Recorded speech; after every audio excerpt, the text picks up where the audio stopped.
અમેરિકામાં અત્યારે સતત વાતાવરણમાં પલટો જોવાઈ રહ્યો છે. તેવામાં સાઉથ ઇસ્ટ સુધી એકદમ મિક્સ્ડ સિઝન જોવા મળી શકે એમ છે. ક્યાંક જોરદાર પવન ફૂંકાશે તો ક્યાંક કરા પણ પડી શકે છે. એટલું જ નહીં, મોટાભાગના વિસ્તારોમાં તો સ્ટ્રોંગ ટોર્નેડો આવશે એવી પણ આગાહી કરવામાં આવી ચૂકી છે. આનાથી લાખો લોકોના દૈનિક જનજીવન ઉપર પણ અસર થઈ શકે છે.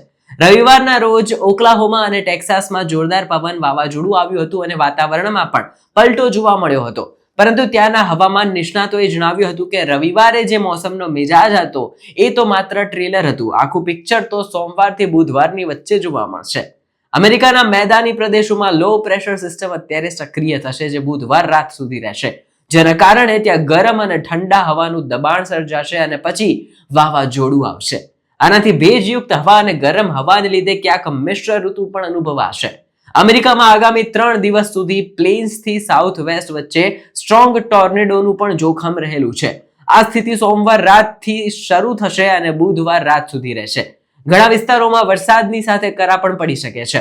સાઉધર્ન પ્લેન્સથી સાઉથ ઇસ્ટ સુધીના 37 મિલિયનથી વધુ લોકો ઉપર આ વાતાવરણના પલટાની અસર જોવા મળશે એવું નિષ્ણાતો કહી રહ્યા છે.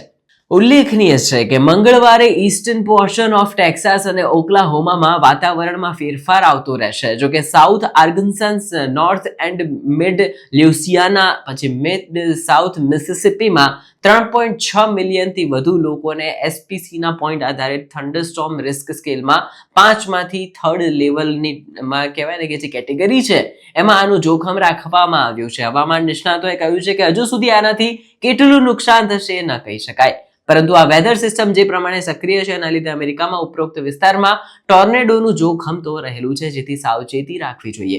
આવા પાવરફુલ સ્ટોર્મ અને ટોર્નેડોના લીધે બુધવાર સુધી આસપાસના વિસ્તારોમાં રહેતા લોકોને પણ સાવચેત રહેવું જોઈએ. બુધવાર રાત સુધી અહીં ગમે ત્યારે વાતાવરણમાં પલટો આવી શકે છે, જેની અસર અંદાજે 23 મિલિયન લોકો ઉપર થઈ શકે છે.